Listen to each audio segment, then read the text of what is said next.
You're 22. That's the first thing to know. Not 26, not 30, 22, which means you still have time. That's what you tell yourself in the beginning anyway. You're at a party in Malibu, a beach house big enough to have a name. You don't know whose house it is. You don't ask. Your agency sent you. A brand needed faces at the event. That's how this world works. You're standing by the railing with a glass of something sparkling you're not actually drinking. You're watching the water, the lights on the Pacific, the way the waves catch the glow from the deck below. And then he's there, just there, standing beside you like he walked straight out of the dark. Leonardo DiCaprio. You've seen his face on screen since before you could read. He smiles. It's the smile from every magazine cover, every award show photo, every internet meme about ocean conservation. Up close, it's different, warmer, more focused, like a camera lens that only has one subject and has decided that subject is you. He says something about the water. You say something back. You don't remember what.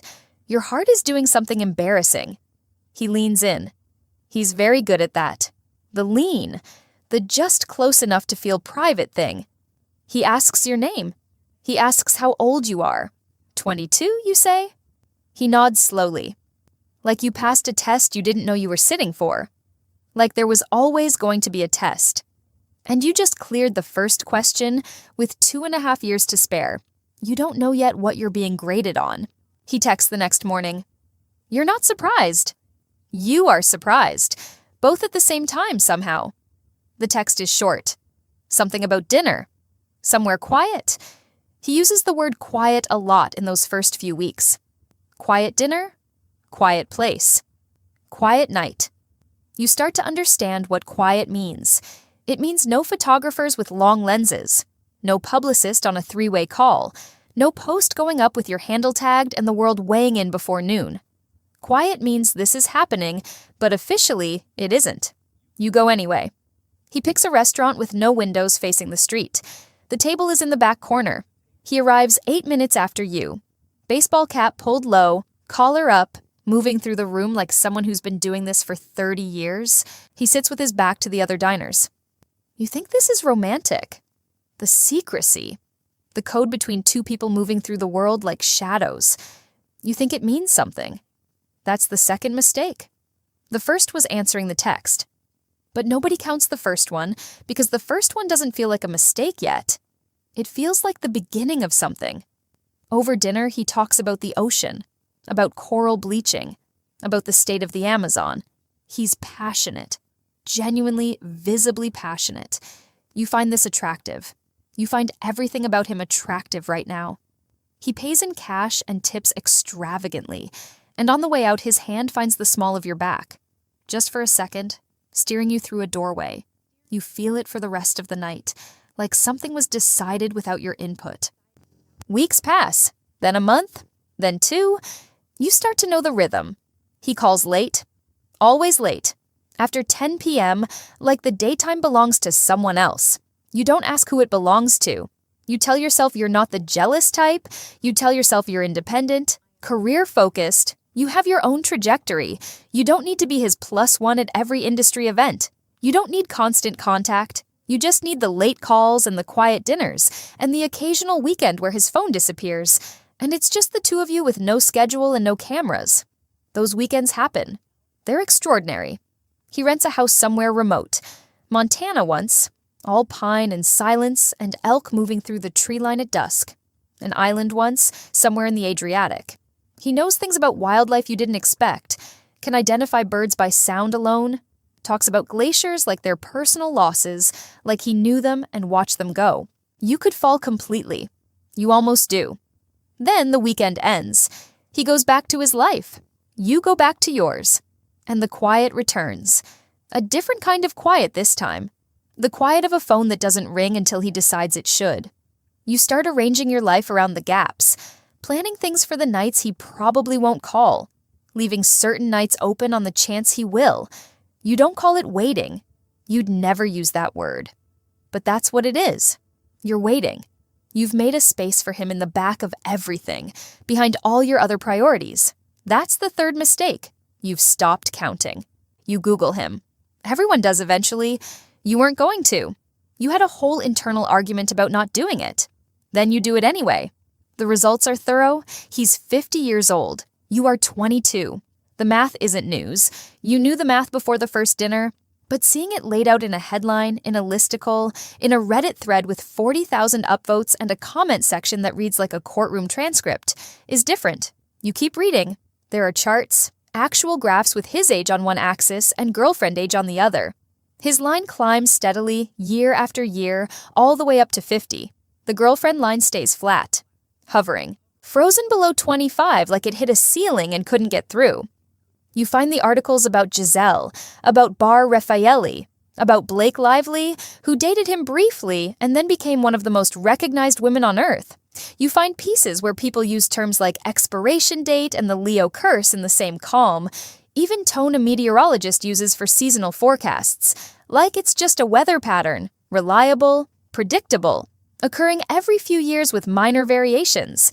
You close the browser, you open it again, you close it. You sit with the information for 3 days, like a diagnosis you received without asking. You don't bring it up with him. What would you say?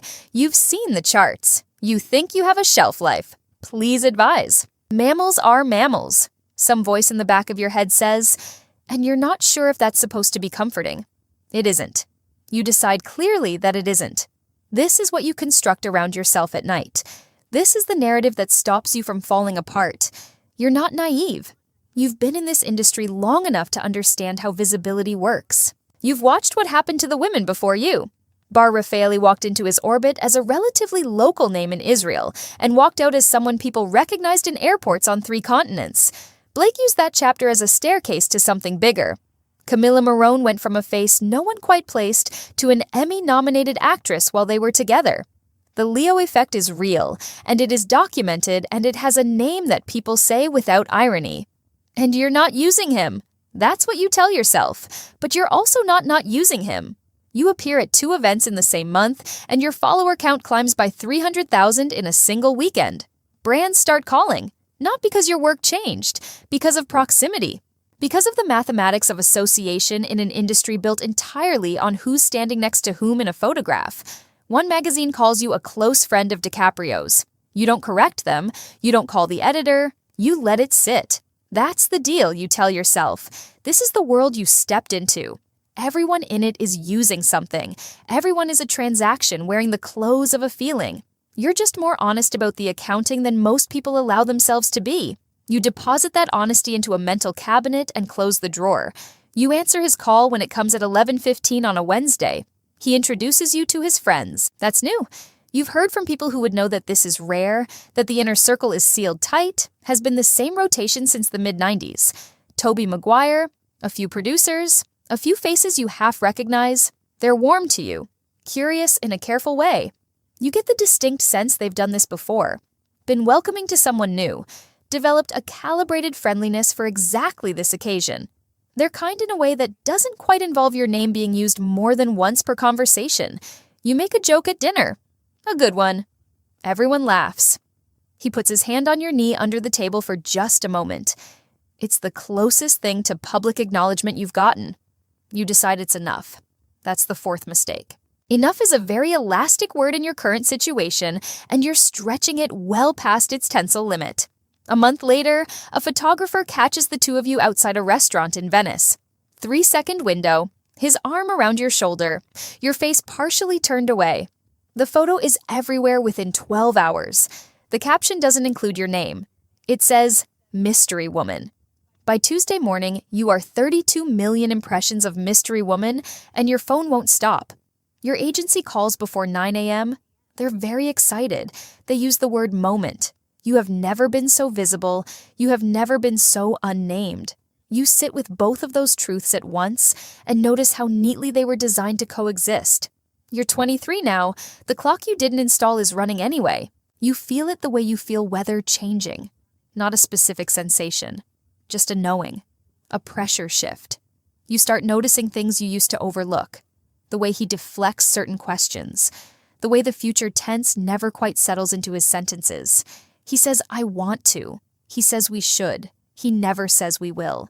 He says someday with the confidence of someone who knows someday means nothing and has decided that's acceptable. You know this. You stay anyway. Because the parts that are real are very real. He remembers small things. The name of your childhood dog, the city you grew up in, the fact that you're allergic to shellfish, which means every restaurant he books has been checked in advance. Nobody checks restaurants in advance for someone they don't care about. You hold this. You hold it like evidence. Evidence of what you can't quite say in clear language. But it feels like proof of something, and you need it to feel like proof, so you let it be that. Your birthday is in November. His pattern, the one from the charts, the one with the flat line that never crosses 25, gives you roughly 2 more years at the current pace. 2 years is long enough for things to change, long enough for a pattern to break. You've read about Vittoria Soretti, 27 years old when they went public. The pattern breaking at last. But that's later. Much later. You don't know about Vittoria yet. You're still 23, holding onto the shellfish evidence like it means forever. 24 arrives and he isn't there for it. He's filming somewhere cold. He texts on the morning of your birthday. Short, warm, a photograph of a coastline attached. A beautiful coastline. You study the image for information it doesn't contain. You've become fluent in absence by now. You know what a call means versus a text. What a 3-day silence means. What it means when he resurfaces after a week with a detailed story about polar ice and species loss. You understand that the ice is the subject and you are the audience, and those roles have always been fixed. You go to events alone now. Your face is known enough to warrant invitations. Your work is good. Your career has genuine momentum. The Leo chapter helped. You know that clearly. You're not ashamed of it. Every mammal uses what it has. But you also did the work. You showed up consistently. You built something that belongs to you. You are not just a footnote in someone else's biography. You repeat this to yourself with increasing urgency as November approaches again. You think about Camilla Morone, who lasted nearly 5 years, who by every reasonable measure seemed like the exception, who turned 25 in June of 2022 and was reading breakup headlines by August. 2 months. That was the margin. 2 months between the birthday and the ending. You do your own math, the kind that surfaces at 3 a.m. and sits on your chest until morning. 25 comes on a Tuesday. You wake up. You check your phone before you're fully conscious. There's a message from him. It arrived at 12:04 a.m. Happy birthday. 3 words, a bear emoji, then nothing. No call the next morning. No reservation at a restaurant with no windows facing the street. No baseball cap pulled low in a back corner booth. Just 3 words and a bear at 4 minutes past midnight, and then silence spreading out in every direction like something spilled.